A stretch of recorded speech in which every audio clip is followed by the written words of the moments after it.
বাপেরা, নওজওয়ানেরা, তরুণেরা, ইসলামে কি আইন রয়েছে, রেপ করলে কি শাস্তি রয়েছে আল্লাহ নবী জানিয়ে দিলেন। যে মায়ের যাতে সম্মান করতে পারে না, ও সুরাতে সকলে মানুষ হতে পারে, কিন্তু ওর মনুষ্যত্ব শেষ হয়ে গেছে, ওর এই জমিনের উপরে বেঁচে থাকার কোনো অধিকার নাই। ওকে গলা পর্যন্ত পুঁতে দাও, পাথর মেরে নিক্ষেপ করে করে ওকে মেনে দাও, ওকে খতম করে দাও, শেষ করে দাও। এ যুবকেরা, তরুণেরা, ইসলাম তাহলে নারীদেরকে কত মর্যাদা দিয়েছে।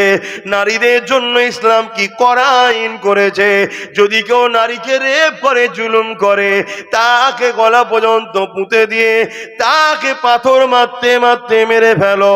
এ যুবকেরা, তরুণেরা, বাপেরা, আজ সমাজে যদি কোনো ছেলে নারীকে রেপ করে, হত্যা করে, জুলুম করে, যদি সেই ছেলেটাকে হত্যা করে দেওয়া হয়, সেই ছেলেটাকে যদি মেরে দেওয়া হয়, প্রকাশ্যভাবে তার শাস্তি দেওয়া হয়, তাহলে বলুন তো দেখি, এই সমাজে আর কোন নারীকে রেপ করার কেউ কি সাহস পাবে? এই যে অস্টা করছে, এটা ইসলামের পক্ষে করছে না বিরুদ্ধে?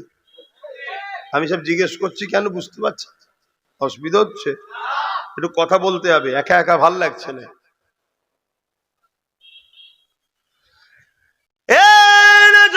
তরুণেরা, কিন্তু আজ আমার প্রশ্ন এই জায়গাতে, যে ইসলাম এত কড়া আইন করেছে, যেখানে আজ একটা নারীকে কেউ যদি রেপ করে, সঙ্গে সঙ্গে তাকে গলা পর্যন্ত পুঁতে দিয়ে পাথর মেরে মেরে ফেলো, এতে বাকি রেপিস যারা রয়েছে তাদের শয়তানটা ভেতরে যে আছে, ভেতরে দোদকে দোদকে মরে যায়, যারা আর কোন নারী যেন রেপ না হয়। এটা বাস্তবে প্রমাণ আমার রাসূলুল্লাহ দেখিয়েছে 1450 বছর আগে। এই যুবকেরা, তরুণেরা, আল্লাহ নবী মক্কার মদিনার প্রেসিডেন্ট হলো। এই আইনটা তৈরি করতে গেলে রাজ ক্ষমতার দরকার আছে না নাই? মুখে তো শুধু বলে দিলে হয় না। তাই নবী আমার মদিনার ক্ষমতায় আসলেন। নবী মদিনায় 10 বছর রাজনীতি করা শিখিয়েছে। রাজনীতির কথা বলা যাবে তো নাকি? আবার তো অনেক বলে হুজুরের ছেলেরা রাজনীতির কথা বলবে কেন? রাজনীতি হুজুরের ছেলে পড়বে না তো তোর মতো জাহান্নামে গুলো বলবে? হুজুরের ছেলেরাই বলবে। বলা বন্ধ হয়ে গেছিল কেন? আমাদেরকে ঝোড়া চাপাতে দিয়েছিল। মৌলী সাহেব, হাফেজ সাহেবেরা বোতলে ফু দেবে আর বাবারা বাবারা করবে, শুধু এই লাইনে চলে গেছিল। আর বাজারে সব জায়গায় মাতব্বর, গেঁজাখোর, মাতাল, পাক পবিত্র জানে না জ্ঞান, তারা সব জায়গায় মাতব্বর হয়ে লাঠি ঘুরাচ্ছিল। হ্যাঁ, যেই ধরিছে বা সব কেড়ে কেড়ে কেড়ে করে উঠেছে একদম পুরো, তাই তো নাকি? তরুণেরা, আল্লাহ নবী মদিনার জমিনে গেলেন। মদিনার মানুষকে নবী রাজনীতি শিখাতে লাগলে, তাদেরকে রাষ্ট্র কায়েম করার কথা বলতে লাগলে, তাদের দ্বারা নবী আমার রাষ্ট্র তৈরি করলে, তাদের মধ্যে থেকে আলোচনা নবী করতে লাগলো, তোমাদের রাষ্ট্রের প্রধান কাকে করবে? তারা বলতে লাগলো এক কথায়, আপনি ছাড়া অন্য কেউ হবে না। এই যে তারা বলছে আমার রাসূল রাষ্ট্রের প্রধান হবে, কারা বলতে লেগেছে? যাদের মধ্যে থেকে 70% উপরে ইহুদি ছিল, আগুন পূজারী, মূর্তি পূজারী ছিল, খ্রিস্টান ছিল, বিভিন্ন ধর্মের লোক ছিল, তারা সবাই এক কথাতে মুহাম্মদ রাসূলুল্লাহকে মেনে নিল। আমার নবী পাক মদিনার রাষ্ট্রপ্রধান হলে, তিনি এমন করে রাষ্ট্রপ্রধান হয়ে এলান করে দিলে, বিভিন্ন কাজ করে এলান করলে, তার মধ্যে এলান হলো বাবারা কেউ যদি রেপ করে তার জন্য এই শাস্তি রয়েছে।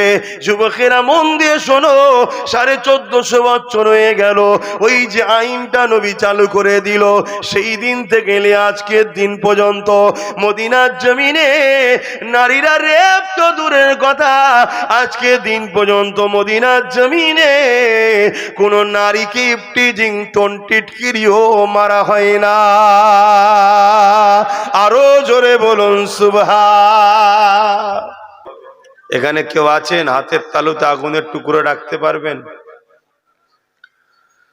বলুন, হাতের তালুতে আগুনের টুকরো রাখতে পারবেন কেউ?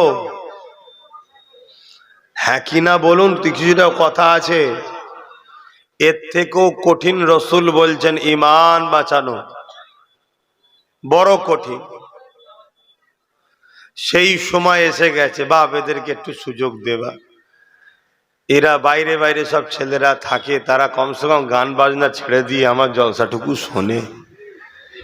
আমি জানি এগুলো আমারও ঠিক পছন্দ নয়, কিন্তু তবুও ছেলেগুলো কমসে কম একটু শুনে, কাজে চালিয়ে দিয়ে শুনছে, হচ্ছে, কাজ টাজ করছে, গানটা তো ছেড়েছে। তাহলে আখরি জামানায় আল্লাহ রসুল বললেন হাতের তালুতে আগুন রাখার থেকেও ঈমান বাঁচানো বড় কষ্টকর হবে। নামাজি বেড়েছে না কমেছে? নামাজি বেড়েছে না কমেছে? যদি না বাড়ে তো মসজিদ গুলো এত বাড়ছে কেন? আলেম বেড়েছে না কমেছে? মসজিদ মাদ্রাসা বেড়েছে না কমেছে? সবটাই বেড়েছে। তারপরেও কিন্তু পৃথিবী জুড়ে মার খাচ্ছি আমরাই। কারণ কি? নামাজ আছে, রোজা আছে, দাঁড়ি আছে, টুপি আছে, হজ আছে, জাকাত আছে। আল্লাহ রসুল বললেন আখরি জামানায় মসজিদ ভর্তি। কথাগুলো মন দিয়ে শুনবেন ভাই, হতে পারে আমার কথায় আপনার উপকার হতে পারে। যদি আপনি মন দিয়ে শোনেন, উপকার তো হবে ইনশাল্লাহ, নিতে পারলে উপকার হবে। আল্লাহ নবী বললেন আখরি জামানায় মসজিদ ভর্তি লোক থাকবে, একটাও ইমানদার থাকবে না। শুনছেন? তাহলে মসজিদ ভর্তি হয়ে যদি ইমান না থাকে, ও মসজিদ ভর্তি করে লাভ আছে? আল্লাহ রসুল বলছেন হিন্দুস্তানের জমিনে জালিমদের জুলুমের মোকাবেলায় বদরের সাহাবাদের মতো সংখ্যা হবে। মানে ইমানদার কত দুর্বল হবে বুঝতে, কত কম হবে বুঝতে পারছেন? আলহামদুলিল্লাহ, বিজয় যুগে যুগে ইনসাফেরই হয়, ন্যায়েরই হয়, মানবতারই হয়, সত্যেরই হয়। হক আল্লাহ তাআলার পক্ষে যারা, তাদেরই বিজয় হয়। জোরে বলুন সুবহানাল্লাহ। কিন্তু আমি আপনাদেরকে যেটা বোঝাতে চাইছি, আপনারা ইসলাম তো মানেন, আপনারা তো জান্নাত জাহান্নাম বিশ্বাস করেন, আপনারা তো আল্লাহ আছে মানেন, কোরআনকে সত্য বলে মানেন, রসুলকে মানেন। তাহলে আপনাকে তো বুঝতে হবে যে আল্লাহ রসুল বললেন আমার উম্মত দাবিদারদের মধ্যে ৭৩ দলে বিভক্ত হবে, ৭২ দল জাহান্নামে যাবে। ৭৩ দলেই নামাজ, যাবে ৭২ দল জাহান্নামে। ৭৩ দলেই রোজা, যাবে ৭২ দল জাহান্নামে। ৭৩ দলেই হজ, যাবে ৭২ দল জাহান্নামে। ৭৩ দলেই দাড়ি, টুপি, কোরআনের শিক্ষা, দ্বীনের শিক্ষা, এলেম, মসজিদ, মাদ্রাসা সব থাকবে। এরপরেও জাহান্নামে যাবে কটা দল? আর জান্নাত যাবে তাহলে কটা? জান্নাতে যে যাবে তার মধ্যেও যা আছে ৭২ও তাই আছে, তাও জাহান্নামে যাবে কেন বলুন? অস্ত অনেক শুনেছেন। একটা জিনিস শুধু ৭২ দলে থাকবে না, যেটা ৭৩-এর একটা দলে থাকবে, সেটা হলো নবী পাকের প্রেম ও আদব, যাকে বলা হয় ঈমান। নামাজ আলাদা জিনিস, ঈমান আলাদা জিনিস। রোজা আলাদা জিনিস, ঈমান আলাদা জিনিস। হজ আলাদা জিনিস, ঈমান আলাদা জিনিস। দাড়ি টুপি আলাদা জিনিস, ঈমান আলাদা জিনিস। মসজিদ মাদ্রাসা বানানো আলাদা জিনিস, ঈমান আলাদা জিনিস। এলেম শিক্ষা করা আলাদা জিনিস, ঈমান আলাদা জিনিস। ঈমানটা কি? খুব ভালো করে শুনছেন তো সবাই? ঈমান হলো নবী পাক সাল্লাল্লাহু আলাইহি ওয়াসাল্লামের উপরে প্রেম ও আদব। জোরে বলুন সুবহানাল্লাহ। আজকে বড় দুঃখের বিষয়, আপনাদেরকে যদি আমরা বাঁচাতে চেষ্টা করি যাতে আপনারা ঈমান নিয়ে বাঁচেন, এত দুনিয়াদার হয়ে গেছে আমার নবীর উম্মত, আমার কম।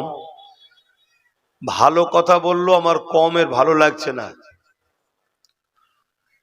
আমার কমকে যারা ছলে বলে কলে কৌশলে সামান্য কিছু দিয়ে বেঈমান বানাতে চাইছে, তাদেরকে আমার কমের ভালো লাগছে। আর আমরা যারা আপনাদেরকে বাঁচাতে চাইছি, আমাদের কথা আপনাদের পছন্দ হচ্ছে না। বলুন ইসলাম কি বলবো? ইসলাম কাকে বলে? কুনতুম খায়রা উম্মাতিন উখরিজাত লিন-নাস তা'মুরুনা বিল মা'রুফ ওয়া তানহাউনা আনিল মুনকার। আল্লাহ আমাদের কোনো কাজ দিয়েছে না দেয়নি? বলুন বলুন। দুটো কাজ দিয়েছে। নাম্বার 1 অন্যায়কে মিটাও, নাম্বার 2 ন্যায়কে প্রতিষ্ঠিত করো। এটা আল্লাহর হুকুম না হুকুম নয়? তাহলে আমরা কি করব না? এটাই তো কাজ। আসেন এগিয়ে যাচ্ছি। আমাদের সব থেকে মূল জিনিস হচ্ছে ঈমান। গুনার মাফ আছে, বেঈমানের কোনো মাফ নাই। আজ আমাদের ছেলেরা গুনাহ করতে করতে করতে করতে এমন একটা জায়গায় চলে যাচ্ছে, আমার কওমের কোটি কোটি ছেলে, লাখ লাখ নয় কোটি কোটি ছেলে মেয়ে রাতারাতি বেঈমান হয়ে যাচ্ছে, হুঁশ নাই।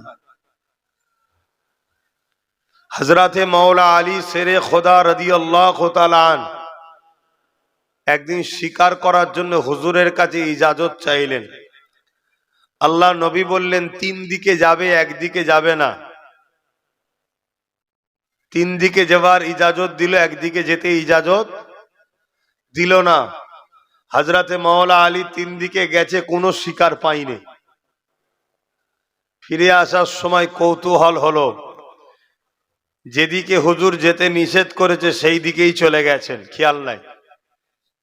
যাবার পরে দেখছে একটা সুন্দর পাখি কলেমা শরীফ পড়ছে স্পষ্ট ভাষায়, লা ইলাহা ইল্লাল্লাহু মুহাম্মাদুর রাসূলুল্লাহ। আপনারা বলুন, যদি এরকম কোন পাখি কলেমা পড়ে আপনারা লিবার জন্য আগ্রহ হবেন না হবেন না? আমাদের তো ঈমান অনেক দুর্বল। মাওলা আলী তাহলে কত শখ জেচ্ছে, পাখিটাকে ধরার জন্য তিনি আগাচ্ছে। যেই ধরতে যাবে পাখিটা উড়ে উড়ে উড়ে গিয়ে জঙ্গলের ভেতরে ঢুকে গেল। কিছু দূর যাবার পরে হযরতে আলী খুঁজে খুঁজে দেখছে যে পাখিটা কলমা পড়ছিল সেই পাখিটা নোংরা খাচ্ছে। পায়খানা, শুনছেন তো? নোংরা খাচ্ছে। ভাই বুঝছেন তো নাকি? পিছনের ভাইরা শুনতে পেয়েছেন? একটু হাত তুলে সাক্ষী দেন, শুনতে পাচ্ছেন? তাহলে পাখিটা কলমা পড়ছিল, হযরত আলীর পছন্দ হলো। পাখিটাকে ধরতে যাচ্ছিল, পাখিটা উড়ে গিয়ে একটু ভেতরে ঢুকে গেল। হুজুর খুঁজতে খুঁজতে গিয়ে দেখছে পাখিটা কি করছে, কলমা না পড়ে এখন কি করছে, নোংরা খাচ্ছে। হযরতে মাওলা আলীর দেখে বড় মনটা খারাপ হয়ে গেল, এত সুন্দর কলমা পড়ছিল আবার নোংরা খাচ্ছে। চলে এসছে। অনেক বড় কথা। আল্লাহ নবী জিজ্ঞেস করছে, আলী কি দেখলে বলো? এইদিকে গেলে কি হুজুর কিছু পাইনি, ওইদিকে কিছু পাইনি, ওইদিকে কিছু পাইনি। যেদিকে রসুল নিষেধ করেছে সেদিকে তো গেছে, হুজুর বলতেও পারছে না যে হুজুর আমি গেছিলাম, এই এই ঘটেছে। নবী নিষেধ করেছে। আল্লাহ নবী বলছে, আলী বলো আর কিছু হয়েছে? হুজুর চুপ করে আছে। আলী বলবে না? হুজুর বিয়াদবি মাফ করবেন, আপনি যেদিকে নিষেধ করেছিলেন সেদিকে আমি চলে গেছিলাম। আলী চলে যখন গেছো বলো কি হয়েছে? হুজুর একটা কি সুন্দর পাখি দেখলাম, যেটাকে আমি ধরতে গেলাম সে কলমা পড়ছে, পছন্দ হলো নিয়ে আসবো বলে দেখছি উড়ে উড়ে গিয়ে নোংরায় বসে নোংরা খাচ্ছে। আমার মন বড় খারাপ হয়ে গেল। আল্লাহ নবী বললেন, আলী জেনে যখন গেছো, দেখে যখন পেয়েছো, তাহলে ওই পাখিটা কে জানবে না? ওই পাখিটা দ্বারা আল্লাহ কি জানাচ্ছে জানবে না? হুজুর জানার তো ইচ্ছা যাচ্ছে, আপনি বলেন। আল্লাহ নবী বললেন, ওটা আমার আখরি জামানার উম্মতের খসলত। শুনছেন আমার নবী কি বলছে? না এটাও বলা যাবে না? নবীর কথা বলা যাবে না? হাই রে হাই রে হাই রে। আল্লাহ রসুল বলছেন ওটা আমার আখরি জামানার উম্মতের খসলত। সকালে মোমেন হবে, বিকেলে কাফের হবে, বিকেলে সন্ধ্যায় মোমেন হবে, সকালে কাফের হবে। যে মুখে কলেমা পড়বে সেই মুখে সেরেকি স্লোগানও দেবে। যে মুখে কলেমা পড়বে সে মুখে যে খাবার খেলে ঈমান চলে যায়, যেরকম জিনিস খেলে সেদিকেও যাবে। যে মুখে কলেমা পড়বে সে মুখে এমন কথা বলবে যে কথায় আল্লাহ রসুল কষ্ট পাবে। কি গো আমার কওমের ভাইয়েরা করছে না করেনি? এবারে সেইগুলো যদি খোলাসা আমি বলি, বলা দরকার আছে না? নাই বললেই তবে তো বাঁচবেন আপনারা, নাকি? আর খোলাসা বলতে গেলে যারা আপনাদেরকে বেঈমান বানাতে চাইছে তারা তো রেগে যাবে আমার উপরে। তাহলে কি করব? বন্ধ করে দিই? যে যা সাবজেক্ট পড়ায় তাকে সেই সাবজেক্টটাই তো দিতে হবে, নাকি?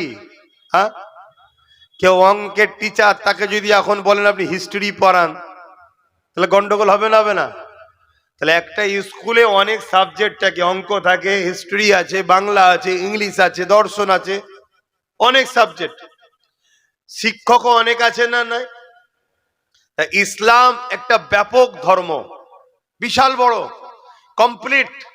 এখানে নামাজ আছে, দাঁড়িয়ে আছে, টুপি আছে, ইনসাফ আছে, ইনসানিয়াত আছে, মানবতা আছে, ন্যায় আছে, সত্য আছে, হারাম থেকে দূরে থাকতে, হালাল খেতে হয়, এসব ইত্যাদি ইত্যাদি আছে না? নাই? এক একটা উলামা এক একটা বিষয়ে ওয়াজ করে বলে। ঠিক তেমনি অন্যায়কে মিটাও, ন্যায়কে প্রতিষ্ঠিত করো, এটাও তো ইসলামেরই সাবজেক্ট, নাকি? এটাও তো কেউ না কেউ পড়াতে হবে। কেউ যদি না পড়ায় আর কেউ যদি পড়ায়, সে তো ভুল সাবজেক্ট পড়াচ্ছে না। আপনি যদি বলেন আরো 10টা হুজুর আছে কত সুন্দর দাড়ি টুপি নামা রোজার কথা বলে যায়, এই হুজুরটা এলেই শুধু, আরে আমার সাবজেক্ট তো দর্শন, আমার সাবজেক্ট তো হিস্ট্রি, আমার সাবজেক্ট তো ইংলিশ, আমার যেটা সাবজেক্ট আমাকে সেটা পড়াতে হবে তো, নাকি? সমস্যা লিও না, বোঝো। তোমার একটা জলসা এলো কি গেল ওটা বড় বিষয় নয়, বড় বিষয় হলো তোমার কিছু ক্ষতি হচ্ছে না তো ভাবো। আল্লাহ নবী কত কষ্ট করে ইসলামকে কায়েম করেছে, সেই ইসলামের ওপরে প্রেম, এটাও তোমাদের ঈমান। হ্যাঁ, হালকা বয়সে মানতে পারছি না, নামাজ কাজা করে ফেলছি, রোজা কাজা হয়ে যাচ্ছে, হজ করতে পারিনি ঠিকভাবে, দান খায়রাত শরিয়াত অনুযায়ী চলা, গান শুনে ফেলছি, সিনেমা দেখে ফেলছি, যাত্রা দেখে ফেলছি, হাত তাকে মাফ করো জেনাও পর্যন্ত করে ফেলছে, বড় বড় পাপ, মদ খেয়ে ফেলছে, বড় বড় পাপ, স্বীকার করছি, আল্লাহ মাফ করুক। এরপরও কাঁদলে তওবা করলে মাফের দরজা কিন্তু খোলা আছে, বন্ধ নয়, জোরে বলুন সুবহানাল্লাহ। কিন্তু কোরআন, নবী, আল্লাহ, ইসলাম, এই চারটের বিরুদ্ধে আঘাত করা বা এই চারটেকে ক্ষতি করা, চেষ্টা করা বা চেষ্টাকারীদের সাথ দেওয়া, এখানে কি ঈমান থাকে? এটা তো বুঝাতে হবে, নাকি? এটা তো রেড জোন। সারা জীবন নামাজ পড়লে পরেও যদি 72 দলে জাহান্নামে যেতে হলো, নামাজ পড়ে কি লাভ হলো? সারা জীবন রোজা রাখলে, রেখেও যদি 72 দলে জাহান্নামে যেতে হলো, ও রোজা রেখে কি লাভ? হজ করে করে অর্থ শেষ করে ফেললে, এরপরেও যদি জাহান্নামে যেতে হয়, ও হজ করে কি লাভ? আমি কি হজ করছি বুঝছেন তো? আমি এইটাই বুঝাতে চাইছি, যাহারে আমার নবী অনেক কষ্ট করেছে। আজ দেগঙ্গার মানুষ বড় সহজে দিন ইসলামকে পেয়েছেন। জন্ম নিয়ে আমরা মসজিদ দেখেছি, মাদ্রাসা দেখেছি, জন্ম নিয়েই আমরা আলেম ওলামাদের শুনছি, জন্ম নিয়েই আমরা কোরআন তেলাওয়াতের আওয়াজ পাচ্ছি, আমরা এমন করে আযানের আওয়াজ পাচ্ছি। কিন্তু মনে রাখবেন, এই কোরআন আপনার গ্রামে, এই গেলাবাড়িতে এত সহজে আসেনি। এই কোরআনিয়া মাদ্রাসা তৈরি করেছেন, এত সহজে কোরআন আপনার গ্রামে আসেনি। এত সহজে নামাজ, এত সহজে আযান, এত সহজে মসজিদ, এত সহজে দ্বীন ইসলাম আপনার এলাকাতে আসেনি। ইতিহাস গাওয়া দিয়ে দিচ্ছে, হাজারো নয় লাখো লাখো মায়েরা সন্তানরা হয়েছে, লাখো লাখো বোনেরা বিধবা হয়ে গেছে, লাখো লাখো সন্তানেরা এতিম হয়ে গেছে। এরপরে তোমার আমার এলাকায় আল্লাহর দ্বীন ইসলাম পেয়েছি। এত সহজে হয়নি, সহজে পেয়েছি বলে আমাদের গুরুত্ব নেই। ইতিহাসের পাতা সাক্ষী দেয়, একটুখানি সামান্য ভাষান্ত বক্সে আল্লাহ নবী যখন দিনের কথা বলতে লাগলেন, এ নওজওয়ানেরা, আল্লাহ নবীর উপরে মক্কা জালিমরা কম জুলুম করেনি গো। এমনও দিন গেছে নবী আমার কাবার সামনে না ইসলামের কথা বলার দরুন, মানবতার পক্ষে কথা বলার দরুন, নারীদের অধিকারের কথা বলার দরুন, ইনসাফের কথা বলার দরুন আমার নবী পাকের গায়ে পর্যন্ত আবু জেহেল হাত তুলে দিয়েছে। শুনছেন? আমার নবীর গায়ে হাত তুলেছে আবু জেহেল, নবীকে আঘাত করেছে। আমরা অনেকে মনে করি ইসলাম মানে দাড়ি টুপি, নামাজ, রোজা, হজ, যাকাত। বড় সমস্যা এটা। এটা একটা ইসলামের অধ্যায় যেটা ব্যক্তি জীবনকে কামিয়াবি করে। ইসলামের ব্যাপক, ইসলাম অন্যায়কে মিটিয়ে ন্যায়কে প্রতিষ্ঠিত করার নাম ইসলাম। ক্ষুধার্ত মানুষকে খানা খাওয়াবার নাম ইসলাম। বস্ত্রহীনকে বস্ত্র দিবার নাম ইসলাম। নারীদেরকে 1500 বছর আগে পুঁতে দিত মানুষেরা জ্যান্ত। এই নারীদেরকে পুঁতা বন্ধ করে নারীদেরকে অধিকার দিবার নাম হলো ইসলাম। মা বাপকে সম্মান করার নাম ইসলাম। গরিব এতিম অসহায়ের অধিকার দিবার নাম ইসলাম। রেপ মুক্ত, নেশা মুক্ত, দুর্নীতি মুক্ত, খুন মুক্ত, চোর মুক্ত সমাজ গড়ার নাম হলো ইসলাম। জোরে বলুন সুবহানাল্লাহ। এবারে বলুন, চোর মুক্ত সমাজ গড়ার নাম ইসলাম যখন বলবো, চোরেরা আমাকে বলবে যে ওয়াজ করছে। কথা বলছেন না? নেশা মুক্ত সমাজ গড়ার নাম ইসলাম যখন বলবো, যারা মদ ব্যবসায়ী নেশার যে মানুষকে ঢুকাচ্ছে, নেশাগ্রস্ত করছে, তারা আমাকে ভালো নজরে প্রচার করবে ভাই। যখন বলবো এতিমের হক, বিধবার হক, গরিবের হক, ইনসাফের নাম, ইনসানিয়াতের নাম, মানবতার নাম, ন্যায়ের নাম, অন্যায় খতম করার নাম ইসলাম। যারা অন্যায় করে, ন্যায় করে না, যারা মনুষ্যত্বকে যাদের নাই, তারা কি আমাকে ভালো নজরে দেখবে ভাই? এই তো সমস্যা। কিন্তু বড় দুঃখের বিষয়, কোন মুসলমান দাবি করে যদি এ নওজওয়ানেরা জুলুম অত্যাচার করে, অন্যায় করে, রাজানি করে, ফিতনা ফাসাদ করে, আল্লাহ নবী জানিয়ে দিলেন, কেউ জালিম জানার পরে কোন মুসলমান যদি তাকে সহযোগিতা করে, মন দিয়ে শুনবে, কেউ অত্যাচারী জানার পরও কোন মুসলমান যদি তার সাথ দেয়, কেউ জালিম জানার পরও কোন মুসলমান যদি তার সাথ দেয়, তাকে শক্তিশালী করে, সহযোগিতা করে, মিশকাত শরীফের মধ্যে হাদিসটা পেয়ে যাবেন। আল্লাহ নবী জানিয়ে দিলেন, ওই মুসলমানটা মুসলমান থাকে না, ওই ইসলাম থেকে বেরিয়ে যায়। শুনছেন? এটা বলতে হবে না? হবে না? বলুন, বলতে হবে না? নাই নামাজ পড়ে রোজা রেখে যদি জালিমের সাথ দিয়ে ইসলাম থেকে বেরিয়ে যেত, ও নামাজের কি নাম?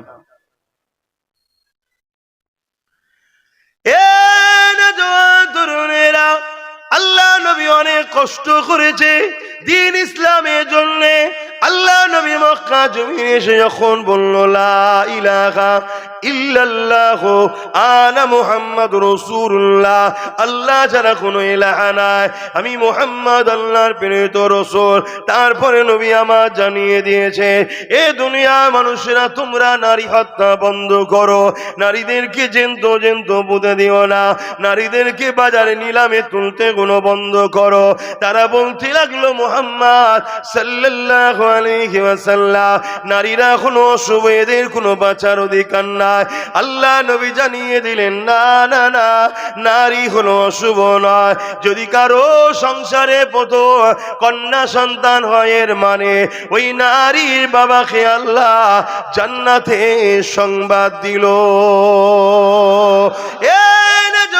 তরুণেরা, আল্লাহ নবী আরো জানিয়ে দিলে কারো ঘরে যদি পর একটা দুটো তিনটে কন্যা সন্তান হয়, ওই তিন কন্যার বাবা যদি ওই কন্যাগুলোকে নিয়ে বেজার না হয়ে আল্লাহ দেয়া নিয়ামত মনে করে লালন পালন করে বড় করে দিয়ে নিকাহ বিবাহ দিয়ে দেয়, আমি রাসূলুল্লাহ জানিয়ে দিলাম ওই তিন কন্যার বাবা আর আমি রাসূলুল্লাহ আল্লাহ নবী দুটো আঙুল তুলে দেখাচ্ছে যেমন পাশাপাশি রয়েছে ওই তিন কন্যার বাবা আর আমি রাসূলুল্লাহ আল্লাহ পাকের জান্নাতে পাশাপাশি থাকিব।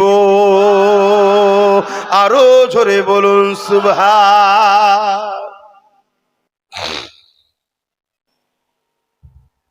এগুলো বলবো তো নাকি? আজকে নারীদের উপরে জুলুম হচ্ছে না হয়নি? প্রতিদিন পেপার খুলে দেখুন নারীদের ঘরে রেপ করা হচ্ছে। বাচ্চা বাচ্চা বাচ্চা বাচ্চা কন্যা সন্তানরাও নিরাপদ নয়।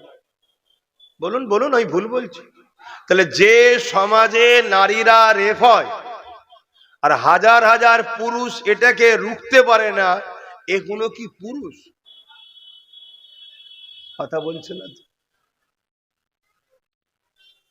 তাহলে এই সমাজ ব্যবস্থাকে মিটিয়ে দিয়ে নারীদের রেপের হাত থেকে বাঁচানোর সমাজ গড়ার নাম ইসলাম, হ্যাঁ কি না? জোরে বলেন। তাহলে এই যে সমাজ ব্যবস্থা যারা চালাচ্ছে তারা যখন নারীদের নিরাপত্তা দিতে পারে না, তাহলে এরা নারীদের বিরুদ্ধে, তাই তো নারী নিরাপদ পাচ্ছে না। কথা বলছে না তো? তাহলে এদের বিরুদ্ধে বলা দরকার আছে না না? যেমন আপনাদের উত্তর 24 পরগনায় ব্যারাকপুর ভাটপাড়াতে কোন একজন বলছে ইসলামে নাকি রেপ করাটা পাপ নয়। কথাটা ঠিক বলেছে না ভুল বলেছে? তাহলে নাউজুবিল্লাহ বলুন। এখন বলুন ওর বিরুদ্ধে বলা দরকার আছে না না? কেন বলবো? বলুন কেন বলবো? একটু কথা বলছি বলে খারাপ লাগছে? কেন? ও যেটা বলেছে ইসলামের নামে মিথ্যাচার, একটা অসত্য কথা বলেছে, এবং যে বলেছে তার দলের অনেক নেতা মন্ত্রীর নামে রেফের মামলা আছে। শুনছেন? তারা যেসব জায়গায় শাসন চালাচ্ছে সেসব জায়গায় কন্টিনিউ নারীরা রেপ হচ্ছে, তারা রুখতে জোরে বলে পারে না, এবং ইসলামের নামে তারা মিথ্যাচার করছে। তাহলে ইসলামের একজন প্রচারক হিসাবে আমার কি দায়িত্ব নয় খুলে আম মাইকে মুখ দিয়ে সবাইকে ঘোষণা দেওয়া যে এ মানুষ নয়, এ মানবরূপী একটা পশু? কেন এ মিথ্যা কথা বলছে, এ সত্য কথা বলে না, এ সমাজে ফিতনা লাগাচ্ছে, এই ইসলামকে অপমান করছে, এই ইসলামকে খাটো করছে, এই ইসলামের দুশ্মন, এই ইসলামকে বদনাম করে ইসলামকে মিটাবার চেষ্টা করছে, এটা সমাজে বলা নাই হবে না অন্যায় হবে? এই জন্যই তো প্রচার করি।